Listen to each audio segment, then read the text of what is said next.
والصلاة والسلام على عباده الذين اصطفى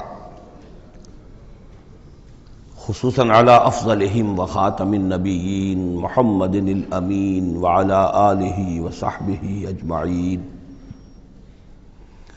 أما بعد فقد قال الله تبارك وتعالى كما ورد في سورة الأعراف: أعوذ بالله من الشيطان الرجيم بسم الله الرحمن الرحيم. فوسوس لهما الشيطان ليبدي لهما ما وري عنهما من سوآتهما وقال ما نهاكما ربكما عن هذه الشجرة إلا أن تكونا ملكين أو تكونا من الخالدين وقاسمهما إني لكما لمن الناصحين فدلاهما بغرور فلما ذاقا الشجرة بدت لهما سوآتهما وطفقا يخصفان عليهما من ورق الجنة وناداهما ربهما ألم أنهكما عن تلكما الشجرة وأقل لكما إن الشيطان لكما عدو مبين قالا ربنا ظلمنا أنفسنا وإن لم تغفر لنا وترحمنا لنكونن من الخاسرين. صدق اللہ العظیم. رب اشرح لي صدری ویسر لي امری واحلل عقدۃ من لسانی یفقہوا قولی. اللہم ربنا الہمنا رشدنا واعذنا من شرور انفسنا. اللہم ارنا الحق حقا وارزقنا اتباعہ وارنا الباطل باطلا وارزقنا اجتنابہ. آمین یا رب العالمین. سورہ اعراف کے دوسرے رکوع میں قصہ آدم و ابلیس قرآن حکیم میں دوسری مرتبہ بیان ہو رہا ہے. اس سے پہلے یہ سورہ بقرہ میں اس کے چوتھے رکوع میں آ چکا ہے. البتہ آپ دیکھیں گے کہ اگرچہ یہ قصہ جو ہے قرآن مجید میں 7 مرتبہ آیا ہے، 6 مرتبہ مکی صورتوں میں اور 1 مرتبہ مدنی صورت میں، لیکن یہ کہ ہر جگہ کوئی نہ کوئی بات نئی ہے. اس لیے کہ جس دور سے بھی یہ تحریک جو ہے حضور کی دعوت کی گزر رہی تھی، اس دور کے حوالے سے کچھ چیزیں جو ہیں وہ ہر جگہ پر آپ کو مزید نمایاں ملیں گی. اب مثلاً اس رکوع کے شروع میں ہمیں وہ عظیم آیت ملی ہے کہ جس میں جمع کا صیغہ اختیار کیا گیا ہے. وَلَقَدْ خَلَقْنَاكُمْ ثُمَّ صَوَّرْنَاكُمْ ثُمَّ قُلْنَا لِلْمَلَائِكَةِ اسْجُدُوا لِآدَمَ فَسَجَدُوا إِلَّا إِبْلِيسَ. اس کے بارے میں پچھلی مرتبہ میں عرض کر چکا ہوں. اب دوسری بات جو آ رہی ہے وہ یہ ہے کہ جو شیطان نے ورغلایا حضرت آدم کو اور حضرت حوا کو سلام علیہما، کہ جس درخت کا پھل کھانے سے اللہ تعالیٰ نے انہیں روک دیا تھا، کسی طریقے سے ورغلا کر انہیں اس درخت کا پھل کھانے پر آمادہ کر لیا. اس کے لیے لفظ آیا فوسوس لہما. یہ وسوسہ اصل میں ہم یہ سمجھتے ہیں کہ شاید یہ چیزیں اس طور سے ہو رہی تھی جیسے کہ ہم ایک دوسرے کے سامنے کھڑے باتیں کر رہے ہیں، ایک دوسرے کو پہچان رہے ہیں. لیکن حضرت آدم اور حوا کے بھی دلوں میں وسوسہ اندازی کی ہے شیطان نے، جیسے کہ شیطان وسوسہ اندازی کرتا ہے ہمارے دلوں میں. یہ مکالمے اس طرح کے نہیں ہے کہ وہ ایک ہی محفل میں کھڑے ہوئے. عام طور پر سورہ بقرہ کے چوتھے رکوع میں بھی اور دوسرے مقامات پر بھی ہمارا تصور کچھ اور رہتا ہے، لیکن یہاں وہ پردے حائل ہیں. ابلیس جو ہے وہ یقیناً جو ہے جنات میں سے تھا. حضرت آدم علیہ السلام کے لیے اس وقت بھی وہ انویزیبل تھا. لہذا لفظ جو آیا ہے فوسوس لہما الشیطان، وسوسہ ان کے دلوں میں ڈالا. لیبدی لہما ما وری عنہما من سوآتہما. اب یہاں خاص طور پر ایک بات آ رہی ہے، اس کو ہم متشابہات ہی میں شمار کریں گے. یہاں ایک خاص اثر ظاہر کیا جا رہا ہے کہ وہ شجر ممنوع تھا، اس کا پھل کھانے کا ایک نتیجہ برآمد ہوا، اور وہ یہ ہوا کہ حضرت آدم اور حوا پر ان کی شرمگاہیں جو ہیں وہ نمایاں ہو گئیں. یا تو ایسا ہے کہ پہلے انہیں شعور نہیں تھا، اب شعور پیدا ہو گیا، یا یہ کہ انہیں کوئی خاص لباس جنت کا حلہ اللہ تعالیٰ نے عطا کیا ہوا تھا، وہ لباس اتر گیا اس درخت کا پھل کھانے کے نتیجے میں. یہ چیزیں ایسی ہیں کہ جس سے یقیناً بہت سے لوگوں کو کچھ قیاس آرائیوں کا موقع ملا ہے. بعض لوگوں کے نزدیک یہ نیکی اور بدی کی تمیز کا درخت ہے اصل میں، کہ جس کو کھاتے ہی نیکی اور بدی کی تمیز پیدا ہو جاتی ہے. بعض حضرات کا خیال یہ ہے کہ یہ اصل میں پہلا سیکشول ایکٹ ہے آدم اور حوا کے مابین جس کو اس سے تعبیر کیا گیا ہے۔ یہ مختلف آراء ہیں، مختلف جو ہیں اس میں قیاسات ہیں، لیکن صحیح بات شکل یہی ہے کہ اس کے ضمن میں ابھی ہمیں اس کو متشابہات ہی کے دائرے میں رکھ کر اور اس کے بارے میں کوئی قطعی اور حقیقی اور یقینی رائے جو ہے قائم کرنے کی کوشش نہیں کرنی چاہیے، تاکہ کہیں اور معلومات جو ہیں ہماری سائنس کے ذریعے سے اکتشافات اور معلومات کا دائرہ اور وسیع ہو جائے تو اس سے ہم پہنچ جائیں اس کی کنہ تک کہ وہ درخت کون سا تھا۔ لیکن یہاں ظاہر کیا گیا ہے کہ شیطان نے جو وسوسہ اندازی کی ان کے دلوں میں وہ یہ تھی، فَوَسْوَسَ لَهُمَا الشَّيْطَانُ لِيُبْدِيَ لَهُمَا مَا وُرِيَ عَنْهُمَا مِنْ سَوْآتِهِمَا وَقَالَ مَا نَهَاكُمَا رَبُّكُمَا عَنْ هَٰذِهِ الشَّجَرَةِ، اور اس نے کہا، یہ وسوسہ اندازی کی کہ نہیں روکا ہے آپ دونوں کو آپ کے رب نے اس درخت سے، إِلَّا أَن تَكُونَا مَلَكَيْنِ، مگر یہ کہ کہیں آپ نہ ہو جائیں فرشتے نہ بن جائیں، او تکونا من الخالدین، یا ہو جائیں آپ ہمیشہ ہمیش رہنے والے۔ اب اس میں سیدھی سی بات یہ ہے کہ فرشتوں کو تو جھکایا گیا حضرت آدم کے سامنے، تو فرشتہ بن جانا کون سی بہت بڑی بات تھی، لیکن یہ کہ انسان بسا اوقات اپنی اصل حقیقت کو، اصل مقام کو بھول جاتا ہے، نسیان ہو جاتا ہے، اور یہ بات گویا کہ شیطان کے وسوسہ اندازی سے ان کے ذہن میں پیدا ہوئی، یا یہ کہ آپ ہمیشہ ہمیش رہیں اور آپ پر موت طاری نہ ہو۔ وَقَاسَمَهُمَا إِنِّي لَكُمَا لَمِنَ النَّاصِحِينَ، اور انہوں نے قسمیں کھا کھا کر اس نے یقین دلایا میں آپ کے لیے بہت یعنی مخلص ہوں، اور جو رائے دے رہا ہوں وہ بہت صحیح ہے۔ فَدَلَّاهُمَا بِغُرُورٍ، تو دھوکہ دے کر انہیں، جس کو ہم کہتے ہیں مائل کر ہی لیا، شیشے میں اتار ہی لیا۔ فَلَمَّا ذَاقَا الشَّجَرَةَ، تو جب ان دونوں نے چکھ لیا اس درخت کے پھل کو، بَدَتْ لَهُمَا سَوْآتُهُمَا، ظاہر ہو گئی ان پر ان کی شرمگاہیں، وَاتَّفِقَا يَخْصِفَانِ عَلَيْهِمَا مِن وَرَقِ الْجَنَّةِ، اور وہ اب لگے درخت کے جو جنت کے پتوں کو گانٹھ کر اپنے لیے لباس بنانے کے لیے، تفقا یخصفان، گانٹھنے لگے، جوڑنے لگے کہ جو جنت کے پتے تھے ان کو سی کر آپس میں اپنی سطر جو ہے سطر پوشی کریں اور اپنی شرمگاہوں کو ڈھانپیں۔ وَنَادَاهُمَا رَبُّهُمَا، اور اب پکارا انہیں ان کے پروردگار نے، أَلَمْ أَنْهَكُمَا، کیا میں نے منع نہیں کیا تھا تمہیں، أَن تِلْكُمَا الشَّجَرَةِ، اس درخت سے، وَأَقُلْ لَكُمَا، اور میں نے کیا کہا نہیں تھا تم سے، إِنَّ الشَّيْطَانَ لَكُمَا عَدُوٌّ مُّبِينٌ، کہ شیطان تم دونوں کے لیے بڑا کھلا دشمن ہے۔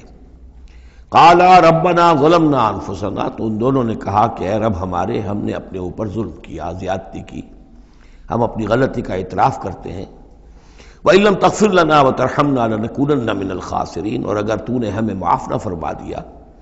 اور ہم پر رحم نہ فرمایا تو ہم تو تباہ ہونے والوں میں ہو جائیں گے۔ یہاں ایک بات اور نوٹ کر لیجئے، ایک تو یہ کہ یہاں کہیں بھی ایسا اشارہ نہیں ہے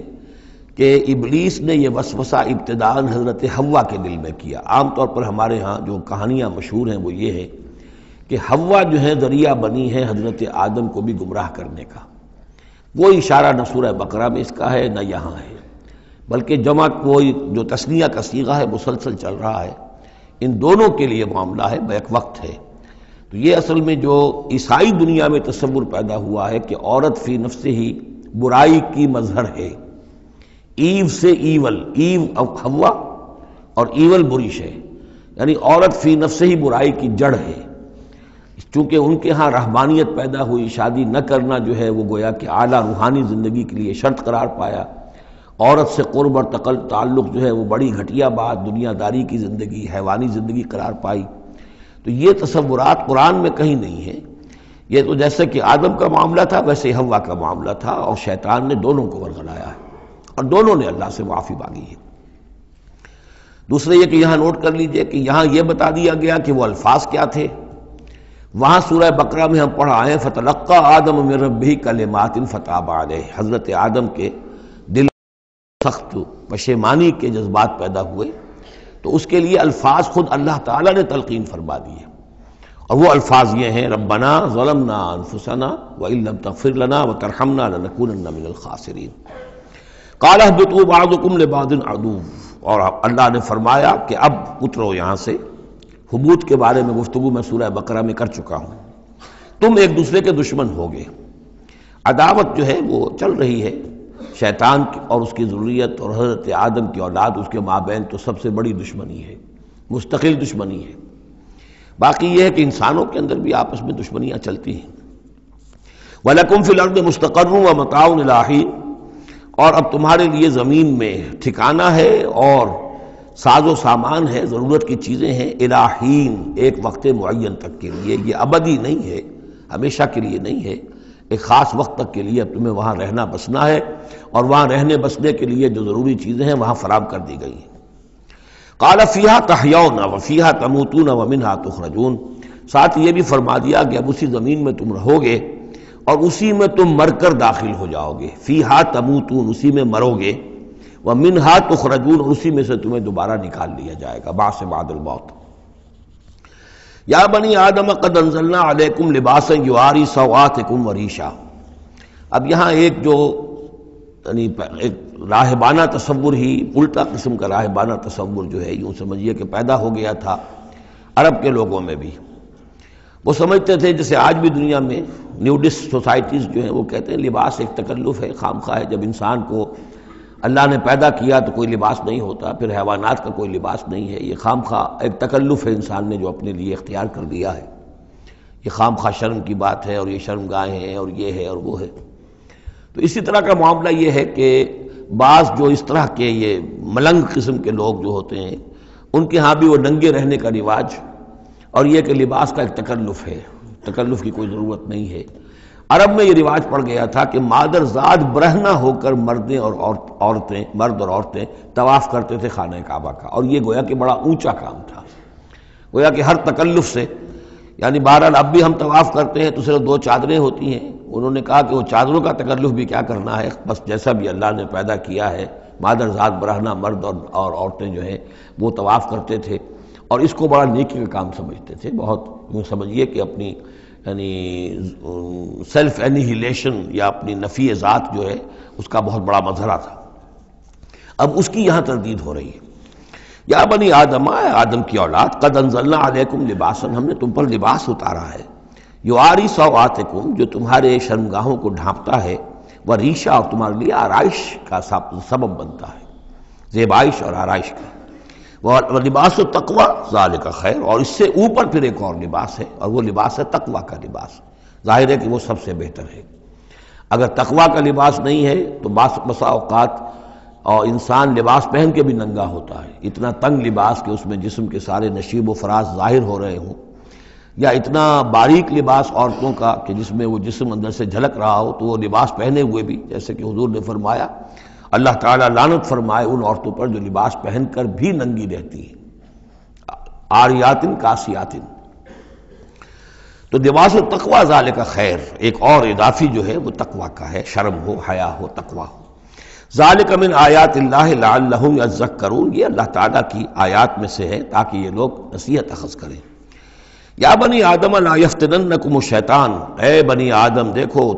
تمہیں شیطان اب نہ بچلانے پائے، نہ دھوکہ دینے پائے، نہ فتنے میں ڈالنے پائے، کما اخرج ابویکم من الجنہ، جیسے کہ تمہارے دونوں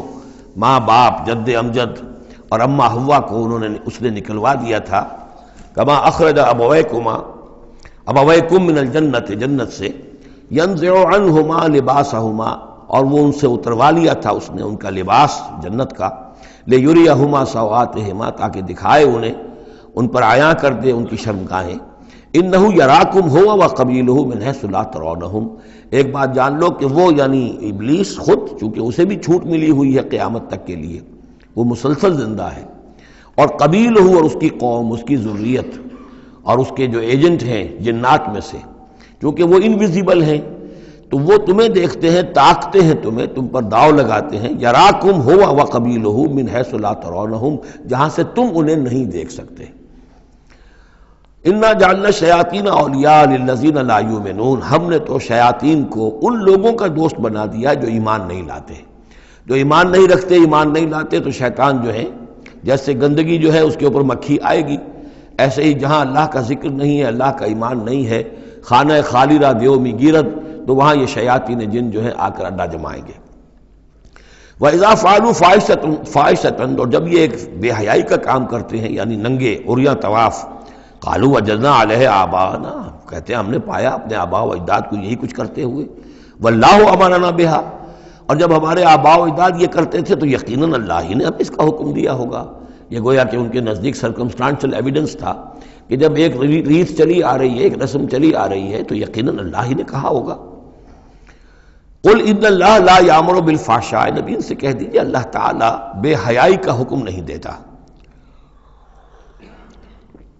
اتقولون علی اللہ ما لا تعلمون، تو کیا تم اللہ کی طرف منسوب کر رہے ہو، یعنی جھوٹ جڑ کر اور جھوٹ گھڑ کر اس کو جڑ رہے ہو اللہ کی جناب میں، جو جس کا کہ تمہیں کوئی علم حاصل نہیں ہے۔ قل امر ربی بالقسط، کہہ دیجئے اے نبی کہ میرے رب نے تو حکم دیا ہے انصاف کا، عدل کا، توازن کا۔ وَأَقِيمُوا وُجُوهَكُمْ عِنْدَ كُلِّ مَسْجِدٍ، اور اپنے رخ سیدھے کر لیا کرو ہر نماز کے وقت۔ مسجد جو ہے یہ اس میں ظرف ہے، اور ظرف زمان بھی ظرف مکان بھی۔ مسجد سجدے کی جگہ بھی مسجد ہے، اور سجدے کا وقت جو ہے ظرف زمان وہ بھی مسجد ہے۔ وَادْعُوهُ مُخْلِصِينَ لَهُ الدِّينَ، اور اس کو پکارا کرو، اس سے دعا کیا کرو، لیکن اس کے لیے اپنی اطاعت کو خالص کرتے ہوئے، یعنی اللہ تعالیٰ سے دعا کرنے کی ایک شرط ہے، اس کی اطاعت کو اپنے اوپر لازم کرو۔ جیسے کہ سورہ بقرہ میں ہم جہاں روزے اور رمضان کے احکام اور حکمتوں کا بیان ہوا ہے، اس میں فرمایا گیا وَإِذَا سَأَلَكَ عِبَادِي عَنِّي فَإِنِّي قَرِيبٌ أُجِيبُ دَعْوَةَ الدَّاعِ إِذَا دَعَانِ فَلْيَسْتَجِيبُوا لِي، میں تو ہر ایک پکارنے والے کی پکار سنتا ہوں، اس کی دعا کو قبول کرتا ہوں، لیکن اسے بھی چاہیے کہ میرا کہنا مانے، اور یہ کہنا ماننا جو جزوی نہیں ہوگا۔ ادخلوا فی السلم کافہ، داخل ہونا ہے تو پورے پورے ہونا ہے۔ تو فرمایا کہ مخلصین لہ الدین، اپنی اطاعت کو اس کے لیے خالص کرتے ہوئے، یعنی اس کی اطاعت کے دائرے کے اندر تو اور اطاعتیں ہو سکتی ہیں۔ والدین کا حکم آپ مان لیجئے جس میں کہ اللہ کی معصیت نہ ہو، اساتذہ کا حکم، حکام کا حکم جس میں اللہ تعالیٰ کے کسی حکم کی نفی نہ ہو رہی ہو، وہ ساری اطاعتیں اپنی جگہ پر ہوں گی، لیکن لا طاعۃ لمخلوق فی معصیت الخالق، مخلوق میں سے کسی کی اطاعت نہیں کی جائے گی جس میں خالق کی معصیت لازم آ رہی ہو۔ وَادْعُوهُ مُخْلِصِينَ لَهُ الدِّينَ كَمَا بَدَأَكُمْ تَعُودُونَ، جیسے اس نے تمہیں پہلے پیدا کیا تھا اسی طرح تمہارا اعادہ ہو جائے گا، تم دوبارہ بھی پیدا ہو جاؤ گے۔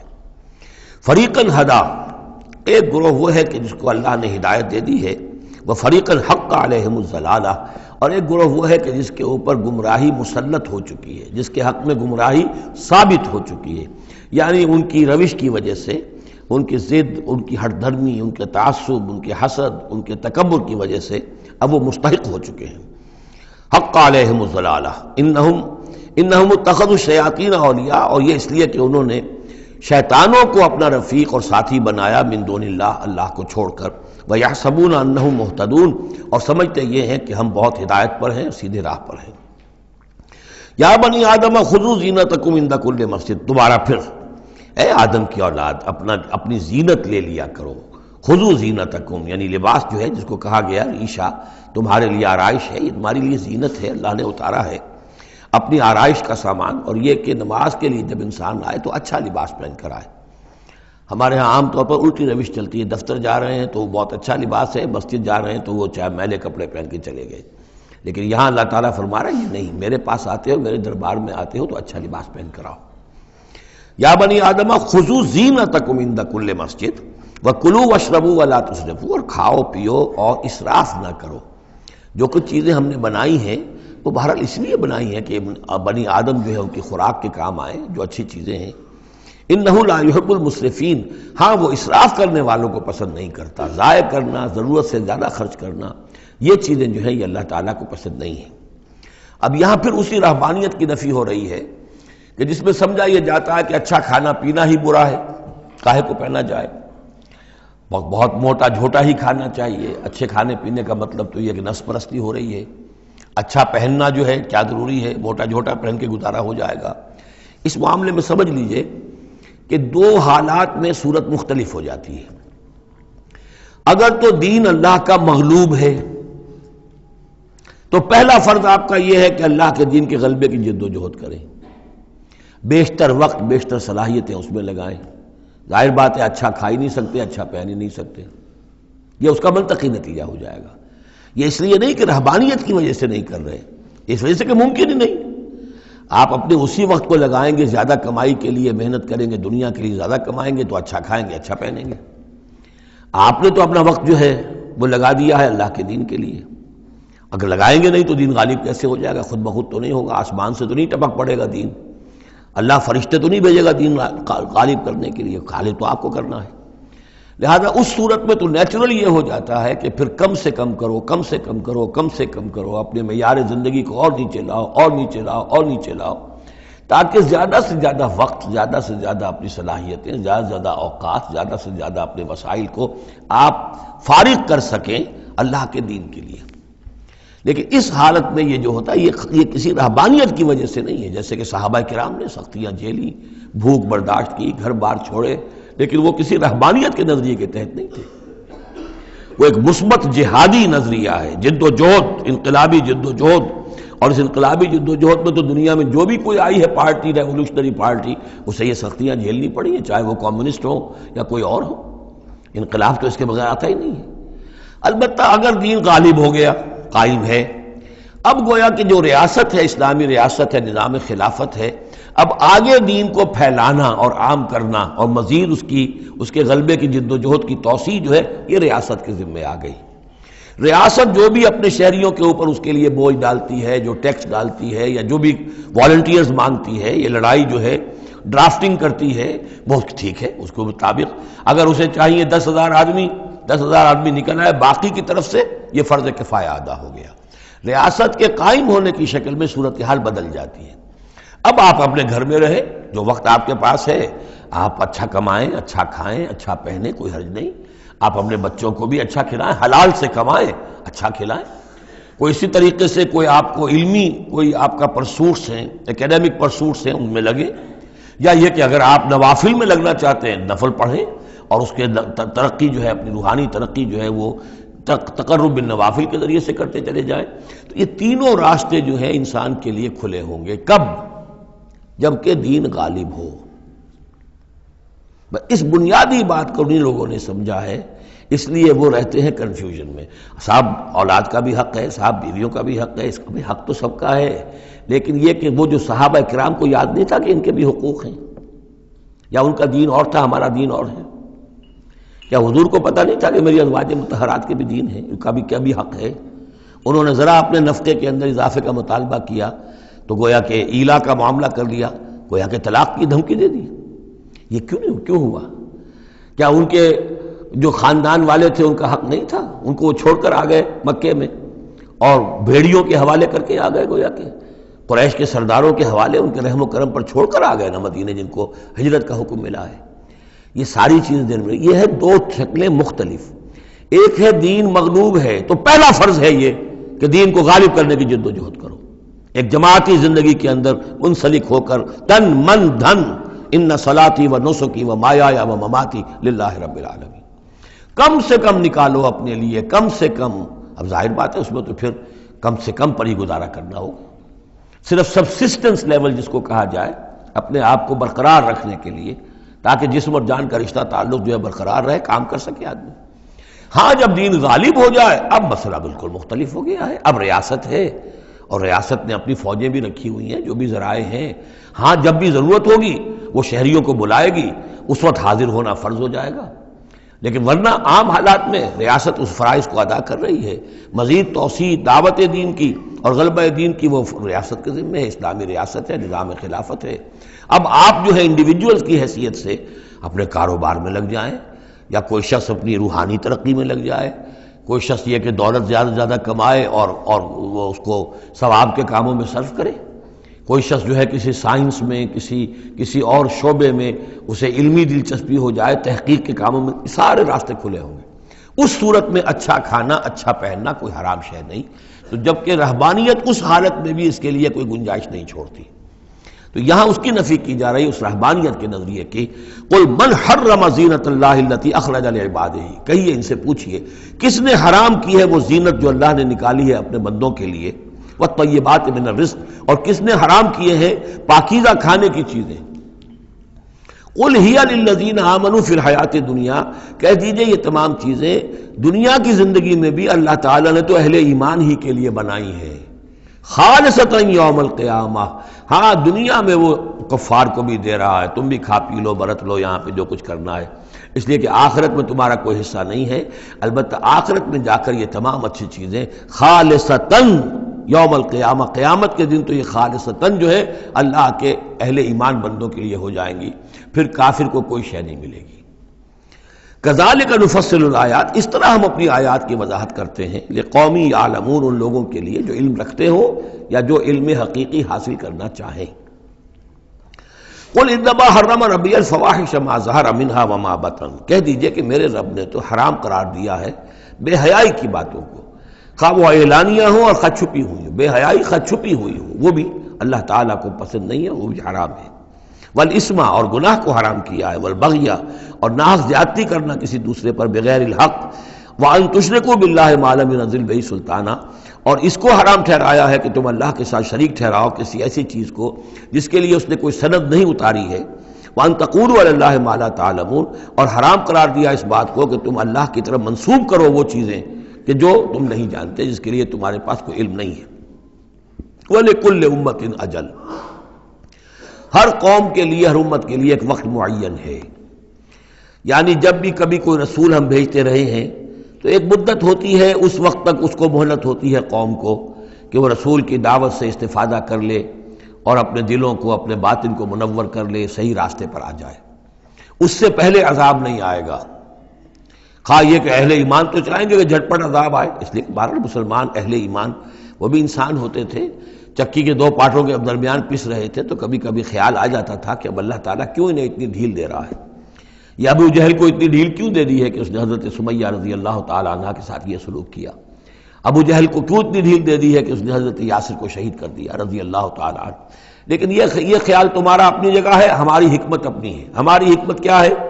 کہ جب رسول ہم نے بھیجا اس قوم کے لیے ایک اجل معین کر دی، اس اجل سے پہلے عذاب آئے گا نہیں، ہاں جب وہ اجل آ جائے گی پھر وہ رکے گا نہیں، اس کے اندر اندر معاملہ انہیں طے کرنا ہے، ادھر یا ادھر۔ وَلِكُلِّ أُمَّةٍ أَجَلٌ، یہ ہم پڑھ چکے سورہ نام میں کہ اگر میرے پاس ہوتی وہ شے، میرے اختیار میں ہوتی کہ جو تم جلدی مچا رہے ہو، تو کبھی کا میرا اور تمہارے درمیان قصہ جو ہے چکایا جا چکا ہوتا۔ فَإِذَا جَاءَ أَجَلُهُمْ، لیکن جب ان کی اجل آ جائے گی، لَا يَسْتَأْخِرُونَ سَاعَةً وَلَا يَسْتَقْدِمُونَ، نہ تو وہ اس کو مؤخر کر سکیں گے ایک گھڑی بھی، اور نہ ہی اس سے کھسک سکیں گے، سرک سکیں گے آگے کی طرف۔ یا بنی آدم اما یاتینکم رسل، اب یہ وہی آیت آ گئی جو سورہ بقرہ میں بھی آئی تھی، فاما یاتینکم منی ھدی فمن تبع ھدایا فلا خوف علیہم ولا هم یحزنون والذین کفروا وکذبوا بآیاتنا اولئک اصحاب النار هم فیہا خالدون۔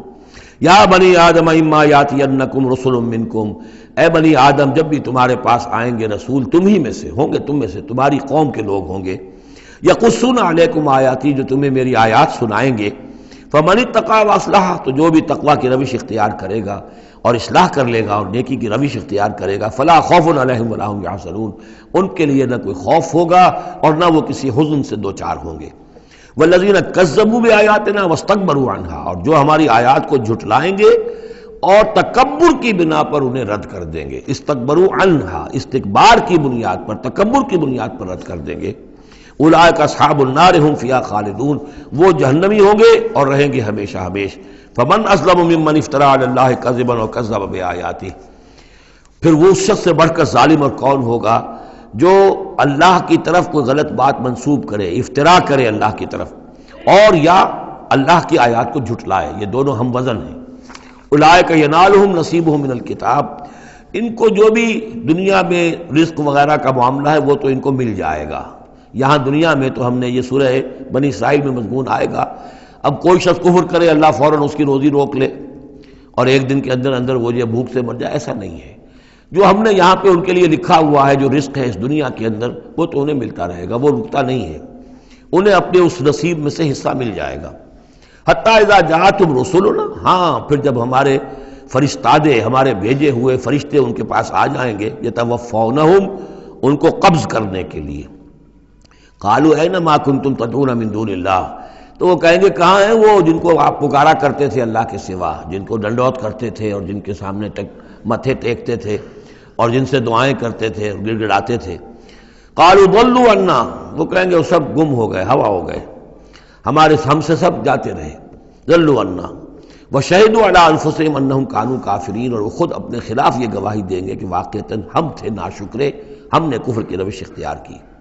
قالت خلوا فی امم قد خلت من قبلکم من الجن والانس، کہا جائے گا کہ اچھا داخل ہو جاؤ ان امتوں میں جو تم سے پہلے گزر چکی ہیں جنوں اور انسانوں میں سے، نار میں، آگ میں، یعنی ایک ایک قوم کا حساب ہوتا جائے گا اور وہ جہنم کے اندر جھونکے جاتے رہیں گے۔ پہلی نسل گئی، پھر اس کے بعد دوسری آئی، دوسری گئی، تیسری آئی۔ اب ان میں ایک مکالمہ ہوگا۔ ظاہر بات ہے جو پہلے گئے تھے وہ تھے بزرگ، بڑے تھے، لیڈر تھے، یا یہ کہ وہ پچھلی نسل تھی جنہوں نے بدعات شروع کی تھیں، خرافات کا آغاز کیا تھا۔ یہ بعد میں آنے والے ان پر لعنت کریں گے کہ تم نے ہمیں مروایا، تمہاری وجہ سے ہم بھی برباد ہو کر یہاں آئے ہیں، تو تمہیں دوہرا عذاب ملنا چاہیے۔ لیکن یہ کہ وہاں وہ کہیں گے کہ نہیں، ہم جیسے ہم گمراہ تھے ویسے انہوں نے تمہیں گمراہ کیا، تو یہ مکالمہ ہوگا۔ اور یہ نوٹ کر لیجئے، یہ جو میں نے عرض کیا تھا کہ اس سورہ مبارکہ میں ایام اللہ جو ہے یہ اس کا مین تھیم ہے۔ تو ایام اللہ کو یوں سمجھیے کہ ایک تو انسانی تخلیق کے اعتبار سے، ایک تو وہ ازل ہے جبکہ آدم کی تخلیق ہوئی، قصہ آدم و ابلیس ہوا، یہاں سے تو ہمارا وہ وقت جو ہے وہ شروع ہوتا ہے، اور جنت اور دوزخ میں پہنچ کر گویا کہ وہ ایک دور ختم ہوتا ہے، وہ آخری بات ہے۔ یہ ہے انتہا اور ابتدا۔ اس کے مابین ہے کہ جو انبیاء آئے، رسول آئے، ان کی داستانیں ہیں، ان کے حالات ہیں، ان کے واقعات ہیں، قوم نوح اور قوم ہود اور قوم صالح۔ تو یہ یہاں پر ایسا کیا گیا کہ پہلے وہ تخلیق کا مرحلہ آدم کا، اور وہ قصہ آدم و ابلیس آ گیا اول۔ اب جو جہنم کا اور جنت کا تذکرہ آ رہا ہے اور ان کی آپس کی گفتگویں ہوں گی، اور کچھ لوگ ایسے بھی ہوں گے نہ جو جہنم میں ابھی گئے ہوں گے، نہ جنت میں داخلہ ملا ہوگا، درمیان میں کہیں ہوں گے، صاحب اعراف ہوں گے، اصحاب اعراف، تو ان کا مکالمہ آ رہا ہے۔ یہ دونوں بگننگ اور اینڈ دکھا کر اور پھر سلسلہ شروع ہوگا انبیاء کرام اور رسولوں کے حالات کا۔ قالت خلوا فی امم قد خلت من قبلکم، داخل ہو جاؤ انہی قوموں میں، انہی نسلوں میں جو تم سے پہلے داخل ہو چکی ہیں، من الجن والانس فی النار، جنات بھی اور انسان بھی آگ میں۔ کلما دخلت امت لعنت اختها، جب بھی کوئی امت داخل ہوگی تو وہ دوسری امت کو لعنت کرے گی، حتی اذا ادارکوا فیہا جمیعا، اور جب وہ سب کے سب اس میں گر چکیں گی، تمام کی تمام نسلیں اور امتیں، قالت اخراہم لاولاہم، تو بعد میں آنے والی کہے گی پہلی نسل سے، ربنا ہؤلاء اضلونا، اے اللہ ان بدبختوں نے ہمیں گمراہ کیا تھا۔ دنیا میں تو کہتے تھے کہ ہمارے آباء و اجداد ہیں، ہمارے اسلاف ہیں، ان کی ریتیں ہیں، ان کی روایتیں ہیں، ان کی چیزیں ہیں، کیسے چھیڑ دیں۔ لیکن یہاں پر کیا ہوگا، ربنا ہؤلاء اضلونا، ان لوگوں نے ہمیں برباد کیا، انہوں نے ہمیں گمراہ کیا، فآتہم عذابا ضعفا من النار، تو انہیں تو دگنا عذاب دے آگ میں سے۔ قال لکل ضعف، اللہ فرمائے گا نہیں، سب کے لیے دگنا ہے، جیسے یہ نے تم کو گمراہ کر کے آئے تھے، تم بھی اپنے بعد والوں کو گمراہ کر کے آئے ہو۔ تو یہ تو گویا کہ سلسلہ چل رہا ہے۔ تو اس لیے یہ کہ وہ تو ہر ایک کو سوچنا چاہیے تھا کہ اپنی عقل سے کام لیتا، ہم نے تمہیں عقل دی تھی، شعور دیا تھا، کیوں تم تقلید اعمیٰ کے اندر مبتلا رہے؟ آباء و اجداد کی تقلید ہو رہی ہے، اپنے لیڈروں کی تقلید ہو رہی ہے، تو یہ تقلید اعمیٰ کے لیے تمہیں میں نے آنکھیں دی تھی، تمہیں کان دیے تھے، تمہیں میں نے عقل دی تھی، تمہیں نیکی اور بدی کا شعور دیا تھا، ہر شخص جو ہے وہ ذمہ دار ہے۔ قال لکل ضعف، اللہ فرمائے گا سب کے لیے دوہرا ہے، ولکن لا تعلمون، لیکن تمہیں اس کا علم نہیں ہے۔ وقالت اولاہم لاخراہم، اب وہ کہیں گے پچھلے جو ہیں، جو پہلے والے تھے بعد میں آنے والوں کو، فما کان علیکم علینا من فضل، دیکھو نا، نہیں نا تمہیں کوئی، ہم پر کوئی فضیلت حاصل نہیں ہو سکی، تم نے خام خواہ ہم پر لعنت کی، لیکن اس سے کیا حاصل تمہیں کیا ہوا؟ ما کان لکم علینا من فضل فذوقوا العذاب بما کنتم تکسبون، اور اب چکھو مذاق عذاب کا اپنی کرتوتوں کے باعث۔ ان الذین کذبوا بآیاتنا واستکبروا عنها، یقیناً وہ لوگ جنہوں نے ہماری آیات کو جھٹلایا اور استکبار پھر عنہا، اور بر بنائے تکبر ان کو رد کیا، اعراض کیا ان سے تکبر کی بنیاد پر، لا تفتح لهم ابواب السماء، ان کے لیے آسمان کے دروازے کبھی نہیں کھولے جائیں گے۔ یہ کچھ اشارات ہیں قرآن مجید میں جس سے معلوم ہوتا ہے کہ جہنم اسی زمین پر ہوگی،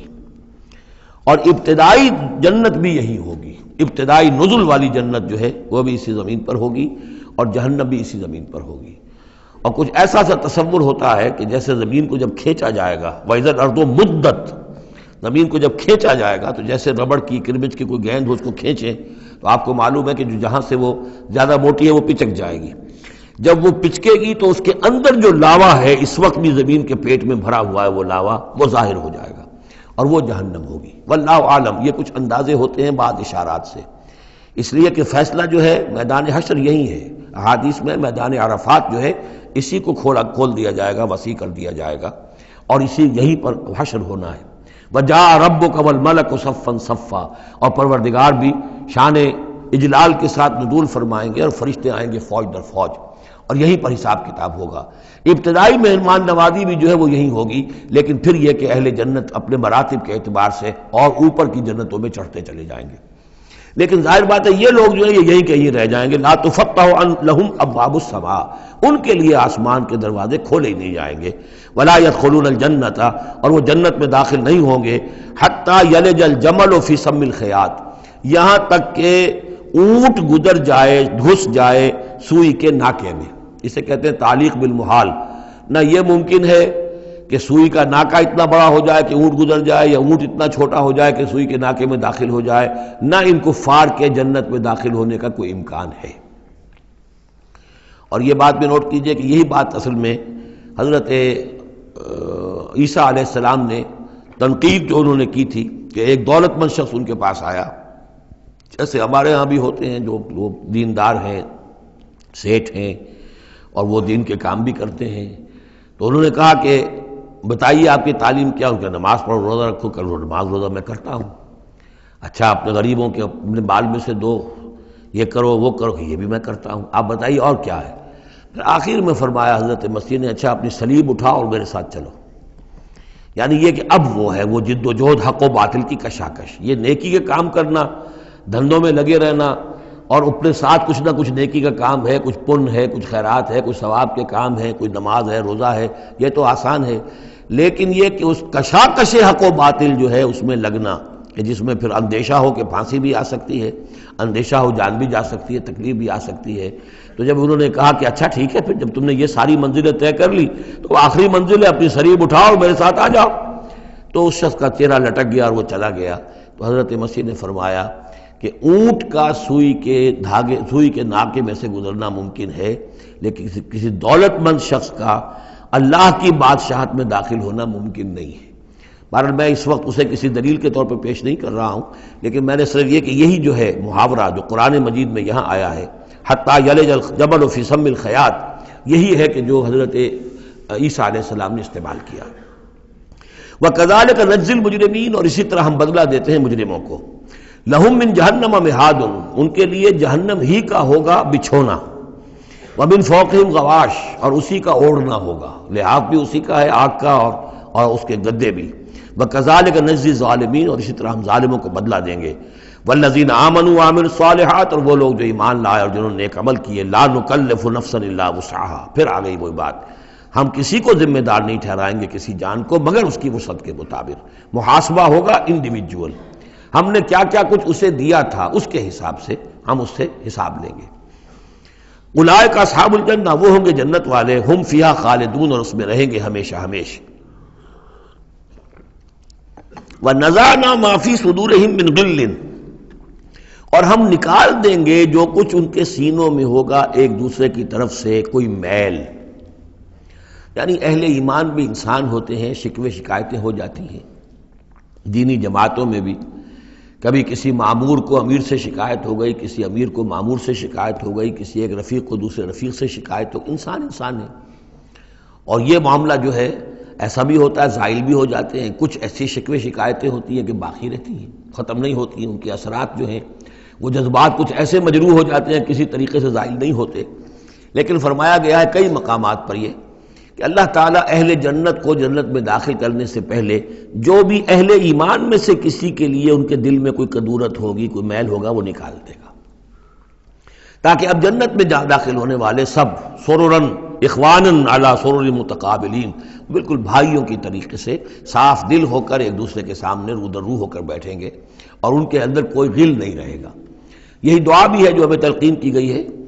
اللہم اغفر لنا ولاخواننا الذین سبقونا بالایمان ولا تجعل فی قلوبنا غلا للذین آمنوا ربنا انک رؤوف رحیم. پروردگار اہل ایمان میں سے کسی کے لیے بھی ہمارے دل میں غل اور میل یا کدورت یہ باقی نہ رہنے دے، تو اپنے فضل و کرم سے دھو دے. وَنَزَعْنَا مَا فِي صُدُورِهِم مِّن غِلٍّ، بلکہ ان آیات پر حضرت علی کا یہ قول بھی ہے رضی اللہ تعالی عنہ کہ سورہ ہجر کی آیت کے ضمن میں خاص طور پر آتا ہے شان نزول میں، تو انہوں نے فرمایا کہ یہ میرے اور معاویہ کے کا ذکر ہے جو یہاں ہو رہا ہے۔ ظاہر بات ہے جنگیں ہوئی ہیں حضرت علی رضی اللہ عنہ اور حضرت معاویہ رضی اللہ عنہ، تو کتنی کچھ ہو گئی ہوگی شکایت ایک دوسرے سے۔ تو یہ آیتیں ہمارے لیے ہیں کہ اللہ تعالی ہمیں دونوں کو جنت میں داخل کرے گا تو ہمارے دلوں سے یہ کدورتیں جو ہے وہ نکال دے گا۔ وقالوا الحمد للہ الذی ہدانا لہذا، اور وہ کہیں گے کل شکر ہے اور کل تعریف ہے اس اللہ کی جس نے ہمیں یہاں تک پہنچایا۔ وما كنا لنهتدي لولا ان هدانا اللہ، اور محض اپنے زور بازو سے ہم یہاں تک نہیں پہنچ سکتے تھے اگر اللہ ہی نے ہمیں نہ پہنچا دیا ہوتا۔ لقد جاءت رسل ربنا بالحق، یقیناً ہمارے رب کے پروردگار کے جو بندے آئے تھے رسول بن کر وہ حق کے ساتھ آئے تھے۔ وَنُودُوا، اور تب انہیں ندا کی جائے گی، پکارا جائے گا، ان تلکم الجنۃ اورثتموها بما کنتم تعملون، اب یہ وہ جنت ہے جو جس کے تم وارث بنا دیے گئے ہو تمہارے اعمال کی وجہ سے۔ بندے کا کام یہ ہے کہ وہ یہ کہے گا اے اللہ میں اس لائق نہیں تھا، میرے اعمال ایسے نہیں تھے، میں اپنے اعمال کے بل پر کبھی بھی نہیں اس کا مستحق ہو سکتا تھا، یہ سارا تیرا فضل ہے، تیرا کرم ہے، تیری عطا ہے، تیری دین ہے۔ اللہ فرمائے گا نہیں میرے بندے، تو نے محنت کی تھی، کوشش کی تھی، ایثار کیا تھا، تو نے حق کا راستہ چوز کیا تھا، تو نے کبھی نقصان بھی برداشت کیا تھا حق کے لیے اور باطل کا مقابلہ کرنے میں تکالیف بھی جھیلی تھی۔ تو بندہ جو ہے وہ کہے گا نہیں پروردگار یہ سب تیرا فضل ہے، اور اللہ کہے گا یہ تمہارے اعمال کی وجہ سے۔ دونوں جزوی طور پر حقیقتیں ہیں، یہ دونوں چیزیں ہیں مل کر ایک بات کو مکمل کرتی ہیں۔ ہم ارادہ کرتے ہیں کام کا، اللہ تعالیٰ اس کام کی توفیق دے دیتا ہے، ارادہ ہی نہ کرے تو توفیق نہیں ہوگی، اور محض اپنے ارادے سے ہم کچھ نہیں کر سکیں گے جب تک کہ اللہ کی طرف سے توفیق اور تحصیل نہ ہو جائے۔ وَنَادَى أَصْحَابُ الْجَنَّةِ أَصْحَابَ النَّارِ، اور جنتی لوگ پکار کر کہیں گے جہنمیوں سے ان قد وجدنا ما وعدنا ربنا حقا، ہم نے تو پا لیا جو کچھ کہ ہمارے رب نے ہم سے وعدہ کیا تھا کہ وہ سچ نکلا، صحیح نکلا، جن نعمتوں کا ہم سے وعدہ کیا تھا وہ ہمیں مل گئیں۔ فَهَلْ وَجَدْتُم مَّا وَعَدَ رَبُّكُمْ حَقًّا، تو تم نے بھی کیا سچا پا لیا اللہ کا وعدہ جو اللہ نے تم سے وعدہ کیا تھا، وہ ساری چیزیں تمہیں مل گئیں؟ قالوا نعم، وہ کہیں گے جی ہاں، ہمارے ساتھ بھی جو وعدے تھے، جو وعیدیں تھیں، جو دھمکیاں تھیں، جو عذاب کی مختلف شکلیں تھیں، وہ سب ہیں جن میں ہم اس وقت گرے ہوئے ہیں۔ فَأَذَّنَ مُؤَذِّنٌ بَيْنَهُمْ، تو پکارے گا کوئی پکارنے والا ان کے مابین، اللعنۃ اللہ علی الظالمین، کہ اللہ کی لعنت ہے ظالموں پر۔ الذین یصدون عن سبیل اللہ ویبغونها عوجا، وہ لوگ کہ جو روکتے بھی تھے اور رکتے بھی تھے اللہ کے راستے سے، اور اس راستے میں کجی نکالتے تھے کہ اگر دیکھ لیا کسی شخص کے بارے میں کہ اس کا رجحان ہو گیا ہے کہ وہ محمد صلی اللہ علیہ وسلم کی باتیں توجہ سے سننے لگا ہے، تو اس کو ورگلانے کے درپے ہو جانا، اس کے لیے طرح طرح کی جو ہے پریشانیاں پیدا کرنا۔ وہم بالآخرۃ کافرون، اور یہ لوگ کافرت کے منکر تھے۔ وبینہما حجاب، اب یہ گفتگو تو ہو رہی ہوگی جنت اور دوزخ والوں کے مابین، ان دونوں کے مابین ایک پردہ ہوگا، ایک فصیل حائل ہوگی۔ یہ نقشہ جو ہے زیادہ کلیئرلی سورہ حدید میں کھینچا گیا ہے، وَضُرِبَ بَيْنَهُمْ بِسُورٍ لَهُ بَابٌ، بَيْنَهُمَا حجاب، فصیل ہوگی، ادھر جنت ہے ادھر دوزخ ہے۔ وَعَلَى الْأَعْرَافِ رِجَالٌ، اور عرف کہتے ہیں جو فصیلوں کے اوپر بنی ہوتی ہیں، جھروکے سے بنے ہوتے ہیں، جہاں سے کہ جھانک کر دیکھتے ہیں، تو اس طرح آپ نے فصیلوں کے اوپر دیکھے ہوں گے، تو اعراف ہوں گے۔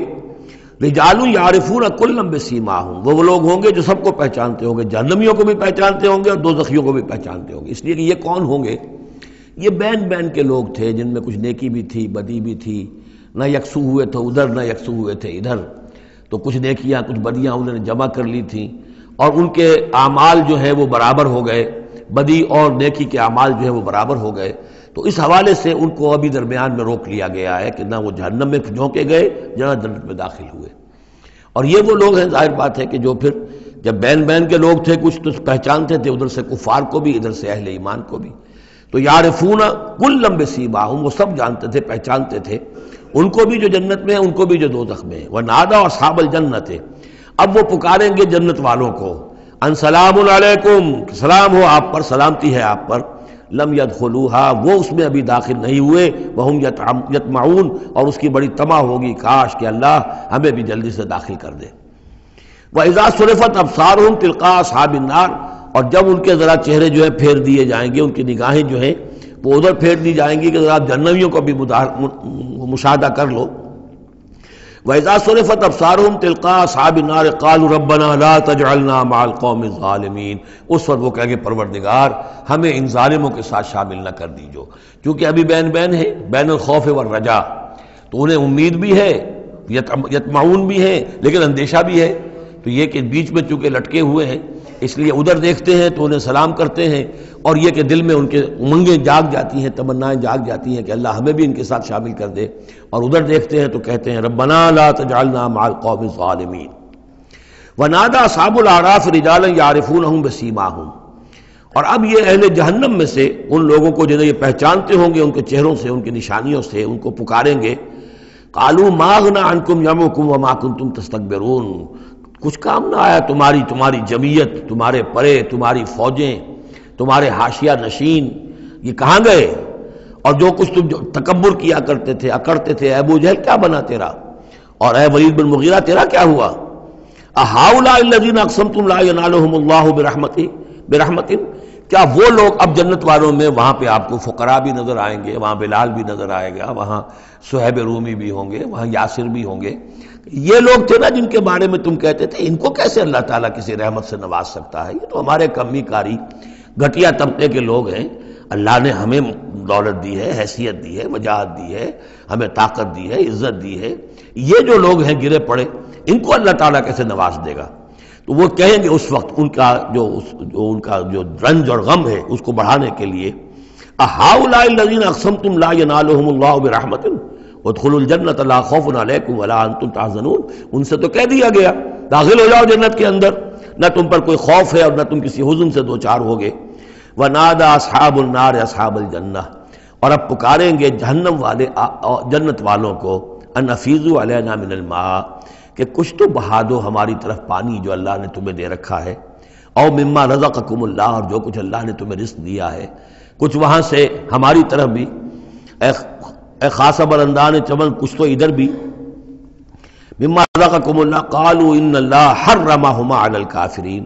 وہ جواب دیں گے اہل جنت کہ شاید ہم تو دینا بھی چاہتے، ہماری شرافت سے تو یہ بعید تھا کہ ہم کوڑا جواب تمہیں دے دیتے، لیکن کیا کریں اللہ نے حرام کر دی ہے یہ چیزیں کافروں پر، ہمارے ہاتھ بندھے ہوئے ہیں، ہم یہ نعمتیں اب تمہاری طرف نہیں بھیج سکتے۔ ان اللہ حرمہما علی الکافرین، انہیں حرام کر دیا ہے اس پانی کو بھی اور یہ جو بھی ہمیں رزق اللہ نے نوازا ہے۔ الذین اتخذوا دینہم لہوا ولعبا، وہ لوگ کہ جنہوں نے اپنے دین کو کھیل کود بنا لیا، تماشا اور دل بہلانے کا اور ہنسی اور ٹھٹا بنا دیا ہے، وغرتہم الحیات الدنیا، اور انہیں دنیا کی زندگی نے دھوکے میں مبتلا کر دیا ہے۔ فالیوم ننساہم کما نسوا لقاء یومہم ھذا، تو آج کے دن ہم بھی انہیں نظر انداز کر دیں گے۔ یہ نسیان ایک تو ہوتا ہے بھول جانا، اور ایک ہوتا ہے جان بوجھ کے نظر انداز کر دینا، یہ بھی نسی کے معنی میں یہ عربی زبان میں موجود ہے۔ الیوم ننسا، آج ہم بھی انہیں بھلا دیں گے، کیا مطلب بھلا دیں گے؟ یعنی نظر انداز کر دیں گے، کما نسوا لقاء یوم ھذا، جیسے کہ انہوں نے آج کے اس دن کی ملاقات کو بھلائے رکھا تھا یا نظر انداز کر دیا تھا۔ وما كانوا بآیاتنا یجحدون، اور وہ جو ہماری آیات کا انکار کرتے رہے تھے۔ وَلَقَدْ جِئْنَاهُمْ بِكِتَابٍ، اور ہم تو ان کے پاس لے آئے تھے ایک کتاب، فَصَّلْنَاهُ عَلَىٰ عِلْمٍ، جس کی ہم نے پوری تفصیل بیان کر دی تھی علم کے ساتھ، ہدی وَرَحْمَةً لِقَوْمٍ يُؤْمِنُونَ، اور وہ ہدایت بھی تھی اور رحمت بھی تھی ان لوگوں کے لیے جو ایمان لانے والے تھے۔ هَلْ يَنظُرُونَ إِلَّا تَأْوِيلَهُ، یہ کس چیز کا انتظار کر رہے ہیں؟ یعنی آیات عذاب جو قرآن مجید میں آ رہی ہیں ان کے عملی ظہور کا انتظار کر رہے ہیں، یہ انتظار کر رہے ہیں کہ واقعتاً یہ سیلاب کا بند جو ہے وہ ٹوٹ ہی جائے، اور واقعتاً ان کے اوپر جو سیلاب کا دھارا ہے عذاب کا وہ آ جائے۔ هل ينظرون الا تاویلہ، اس انجام کی فکر کر رہے ہیں، اس کا انتظار کر رہے ہیں۔ یوم یاتی تاویلہ، جس دن کہ اس کا مصداق ظاہر ہو جائے گا۔ یقول الذین نسوہ من قبل، تو کہیں گے وہی لوگ جنہوں نے اسے بھلا دیا تھا، پہلے نظر انداز کر دیا تھا، قد جاءت رسل ربنا بالحق، اس وقت وہ کہیں گے کہ یقیناً ہمارے پروردگار کے جو رسول آئے تھے، پیغامبر آئے تھے، وہ حق کے ساتھ آئے تھے۔ فہل لنا من شفعاء، تو ہے کوئی ہمارے لیے سفارش کرنے والے؟ ہل لنا من شفعاء فیشفعوا لنا، کہ وہ ہمارے لیے شفاعت کریں، سفارش کریں۔ اور نردو، یا یہ کوئی ایسی شکل پیدا کر دیں کہ ہمیں لوٹا دیا جائے، ہمیں دوبارہ دنیا میں بھیج دیا جائے، فنعمل غیر الذی کنا نعمل، تاکہ پھر ہم عمل کریں اس کے برعکس کے جو ہم کرتے رہے تھے۔ قد خسروا انفسهم، نہیں اب اس کا کوئی امکان نہیں، اب تو وہ اپنے آپ کو ہلاک کر چکے، برباد ہو چکے۔ وضل عنہم ما كانوا یفترون، اور جو افتراء وہ کرتے رہے تھے وہ ان کے ہاتھوں سے گم ہو گیا، ہاتھوں کے طوطے اڑ گئے۔ ان ربکم اللہ الذی خلق السماوات والارض فی ستۃ ایام، جان لو تمہارا پروردگار وہ اللہ ہے جس نے پیدا کیے آسمان اور زمین 6 دنوں میں۔ ثم استوى علی العرش، پھر متمکن ہوا ہے عرش پر۔ اب یہ عرش بھی جیسا کہ میں عرض کر چکا ہوں یہ بھی آیات متشابہات میں سے ہے، اس کی کوئی حقیقت بھی ہو سکتی ہے کہ کوئی واقعتاً مجسم کوئی شے ہو، کوئی چیز ہو فی الواقع کسی جگہ پر ہو، اور یہ بھی ہو سکتا ہے کہ اس سے مراد محض استعارہ ہو، واللہ عالم۔ عالم غیب کی یہ ساری خبریں جو ہیں، یہ میں نے جیسا کہ عرض کیا یہ مستقل طور پر یہ تو آیات متشابہات ہی میں رہیں گی، یہ تو عالم آخرت میں داخل ہونے کے بعد ہی اس کے حقائق منکشف ہوں گے۔ البتہ جو سائنٹیفک فنومینا وغیرہ ہیں ان کے بارے میں تدریجاً بعض آیات متشابہات جو ہیں وہ اب محکمات کی شکل اختیار کر چکی ہیں، بعد اور کر لیں گی، واللہ عالم۔ یغشی اللیل النہار، وہ ڈھانپ دیتا ہے رات کو دن پر، یا رات کو ڈھانپ دیتا ہے دن سے۔ یطلبہ حثیثا، اور وہ اس کے پیچھے لگا ہوا آتا دوڑتا ہوا، دن رات کے پیچھے رات دن کے پیچھے۔ والشمس والقمر، اور سورج کو پیدا کیا اس نے اور چاند کو، والنجوم، اور ستاروں کو، مسخرات بامرہ، اور یہ سب کے سب اس کے حکم سے اپنے اپنے کاموں میں لگے ہوئے ہیں، مسخر ہیں، جو بھی قاعدہ قانون ہے اس کی اطاعت کر رہے ہیں۔ الا لہ الخلق والامر، آگاہ ہو جاؤ اسی کے لیے ہے خلق اور اسی کے لیے ہے امر۔ یہ آیت جو ہے اس کے 2 مفہوم ذہن میں رکھیے، ایک جو ہے جو بہت سادہ ہے، سطحی مفہوم ہے، وہ بھی درست ہے کہ ایک ہے تخلیق اور ایک ہے پھر اللہ کا حکم۔ کائنات اس نے بنائی اور اب اس کا حکم ہے یہ کرو یہ نہ کرو، یہ اوامر ہے، یہ نواہی ہے، یہ شریعت ہے۔ لیکن اس کا ایک گہرا مفہوم بھی ہے کہ اصل میں کریشن جو ہے اس کائنات میں 2 سطح پر ہوئی ہے،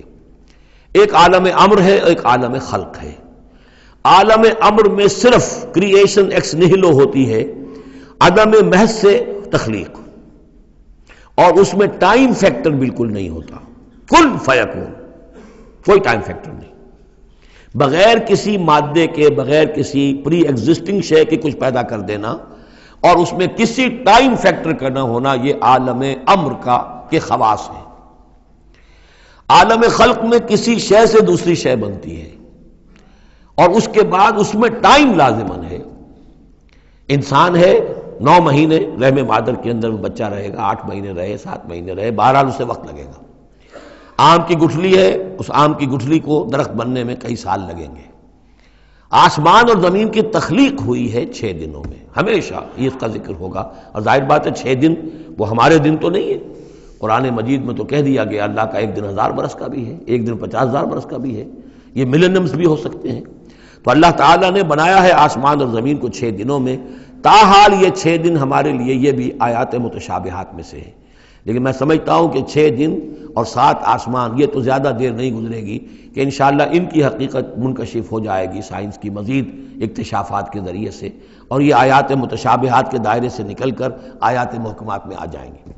لیکن یہ کہ اصل بات جو ہے وہ یہ ہے کہ خلق اور امر، اب امر، عالم امر سے متعلق نوٹ کر لیجئے صرف 3 چیزیں ہیں، ارواح انسانی، روحا من امرنا، یسألونک عن الروح قل الروح من امر ربی، ملائکہ عالم امر کی شے ہیں اور وحی عالم امر کی شے ہے۔ 3 چیزیں ہیں جن کا تعلق عالم امر سے ہے، لہذا فرشتے کے یہاں سے لے کے اور 7ویں آسمان تک جانے میں کوئی ٹائم نہیں لگ سکتا۔ اسی طرح روح انسانی بھی یہاں سے لے کر 7ویں آسمان تک جا سکتی ہے بغیر کسی وقت کے۔ روح آسمانی، روح انسانی کا بھی وہی معاملہ ہے جو فرشتے کا ہے، اس لیے کہ یہ عالم امر کی چیزیں ہیں، اور عالم امر میں ٹائم فیکٹر سرے سے ہے ہی نہیں، کن فیکون۔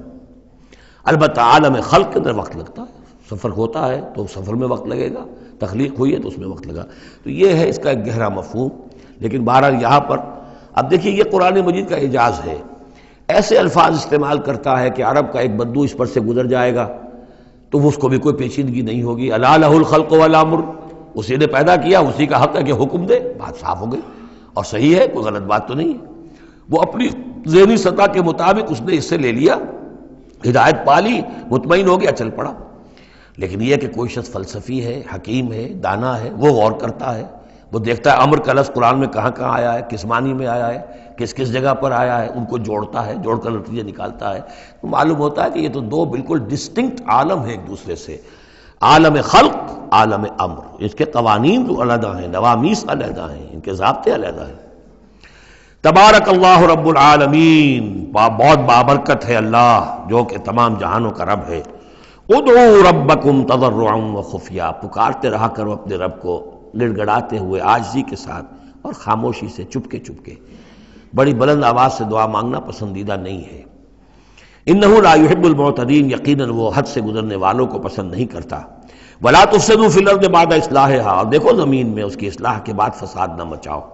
وادعوہ خوفا وطمعا، اور اللہ کو پکارا کرو خوف کے ساتھ اور طمع کے ساتھ۔ یہ دوسرا ہو گیا، یعنی دو کمپوننٹس ہوئے۔ اللہ کو جب پکارو تو پہلی دو ڈائمنشنز کیا ہیں کہ پکارو گڑ گڑاتے ہوئے اور چپکے چپکے دل میں، اور دو مزید ڈائمنشنز کیا ہیں، خوف و طمع۔ اللہ کے ساتھ تمہارا معاملہ رہنا چاہیے بین بین، خوف بھی رہے کہ اللہ پکڑ نہ لے، اللہ سزا نہ دے دے، اور اللہ کی مغفرت، اللہ کی رحمت کی امید بھی رہے۔ ما بین الخوف والرجا، رجا امید، خوف خوف کے درمیان، تو خوف و طمع، اللہ کو جب بھی پکارو ان دونوں کے بین بین ہو کر تمہاری کیفیت قلبی اور روحانی ہونی چاہیے۔ ان رحمت اللہ قریب من المحسنین، یقیناً اللہ تعالیٰ کی رحمت جو ہے وہ اہل احسان بندوں کے بہت ہی قریب ہے، بہت نزدیک ہے۔ وَهُوَ الَّذِي يُرْسِلُ الرِّيَاحَ بُشْرًا بَيْنَ يَدَيْ رَحْمَتِهِ، اور وہی ہے جو بھیجتا ہے ہوائیں بشارت دیتی ہوئی اس کی رحمت کے آگے آگے، یعنی بارش جب آنی ہوتی ہے تو اس سے آگے آگے ٹھنڈی ہوا کے جھونکے آتے ہیں، یہ گویا کہ بشارت لے کے آ رہی ہے کہ بارش آنے والی ہے۔ اب آپ اندازہ کیجئے کہ جہاں بے آب و گیاہ زمین پڑی ہے اور لوگ منتظر ہیں، آسمان کو دیکھ رہے ہیں، اے اللہ ہماری تو ساری محنت جو ہے جا رہی ہے، بیج ضائع ہو رہا ہے، پروردگار اب اگر ذرا ٹھنڈی ہوا کا جھونکا آیا ہے تو یہ ان کے لیے بشارت ہوتی ہے کہ اب اس ٹھنڈی ہوا کے جھونکے کے پیچھے باران رحمت بھی آیا چاہتا ہے۔ یرسل الریاح بشرا بین یدی رحمتہ حتی اذا اقلت سحابا ثقالا، یہاں تک کہ جب وہ ہوائیں اٹھا لاتی ہیں بڑے بڑے بھاری اور بادل، اب یہ بادلوں میں کتنے کتنے ٹن پانی ہوتا ہوگا جو آ رہا ہے زمین پر گرتا ہے، اس کا کوئی حساب کتاب کیا جائے کتنے بھاری بادل ہیں یہ، لیکن یہ ہوائیں ان کو لیے پھر رہی ہیں، روئی کے گالوں کی طرح اڑائے پھر رہی ہیں۔ سقناہ لبلد میت، تو ہم اس کو ہانک دیتے ہیں اس پانی کو ایک مردہ زمین کی طرف، بے آب و گیاہ وادی کی طرف۔ فانزلنا بہ الماء، ہم ان بادلوں کو ہانک دیتے ہیں، وہ جو ہے ہانک کر لے جاتی ہیں ایک ایسی زمین کی طرف کہ جو مردہ ہے، بے آب و گیاہ ہے۔ فانزلنا بہ الماء، پھر ہم اس پر پانی برساتے ہیں۔ فاخرجنا بہ من کل الثمرات، اور پھر ہم اس سے زمین میں سے ہر طرح کے میوے نکال دیتے ہیں۔ اور کچھ نہیں تو گھاس ہی ہو گئی، چراگاہ ہی ہو گئی، اور اگر آپ نے کچھ بیج ڈالے ہوئے تھے یا یہ کہ بیج پڑے ہوئے تھے کسی باغ کے اندر، اوپر سے گر گر کے اس کے پھلوں میں سے وہ خود بخود پھوٹیں گے، اور وہ جو اللہ تعالیٰ کی طرف سے جو ہے وہ زمین کے اپنے خزانے نکال دے گی۔ کذالک نخرج الموتیٰ، یہ ہے اصل جو تشبیہ دی گئی، اسی طرح ہم مردوں کو نکال لائیں گے زمین سے۔ یعنی زمین مردہ ہوتی ہے، کوئی اس کے اندر زندگی کے آثار نہیں ہوتے، کہیں کوئی وہ جو ہے کوئی بھی آپ دیکھیں کوئی ہریاول نہیں کوئی، بلکہ وہاں پہ بسا اوقات تو ایسی ویرانی ہوتی ہے کہ کوئی آپ کو چیونٹے بھی نظر نہیں آتے، کوئی حشرات الارض نظر نہیں آتے، کوئی پرندے بھی آس پاس نظر نہیں آتے، کچھ نہیں، کوئی زندگی کے آثار نہیں۔ بارش ہوتی ہے، اس کے بعد یہ کہ اب آپ کو دیکھتے ہیں چلت پھرت ہے، ایک دم جو ہے زمین جو ہے اس نے بھی ہریاول ہرا جو ہے وہ گہنا پہن لیا ہے، اس کے ہرے ہرے کپڑے سمجھیے کہ وہ دلہن جو ہے آراستہ ہو گئی ہے، اور پھر اب چرند پرند بھی آ گئے ہیں، زندگی، مگر اب زندگی ہی زندگی ہے معجزاً ساقی۔ تو اسی طریقے سے یہ زمین کے اندر پڑے ہوئے مردے جو ہوں گے یہ بھی گویا کہ بیج کے مانندے جو زمین میں پڑے ہوئے ہیں، ہمارا حکم آئے گا اور یہ پھوٹ کر نکل آئیں گے۔ کذالک نخرج الموتیٰ لعلکم تذکرون، تاکہ تم نصیحت اخذ کرو۔ والبلد الطیب یخرج نباتہ باذن ربہ، اور جو اچھی زمین ہوتی ہے زرخیز، وہ اپنے رب کے حکم سے اپنا سبزہ نکالتی ہے، اس میں سے نکلتی ہے پیداوار۔ والذی خبث، اور زمین ایسی بھی ہوتی ہے کہ جس میں رویدگی ہے ہی نہیں، زرخیزی ہے ہی نہیں، جو خراب زمین ہے لا یخرج الا نکدا، وہ کچھ نہیں نکالتی مگر کوئی ناقص سی چیز نکال دے گی، جھاڑ جھکاڑ کچھ ہو جائیں گے۔ یہ نکد لفظ جو پنجابی میں سرائکی میں استعمال کرتے ہیں، یہی اسی لفظ کی نکدہ،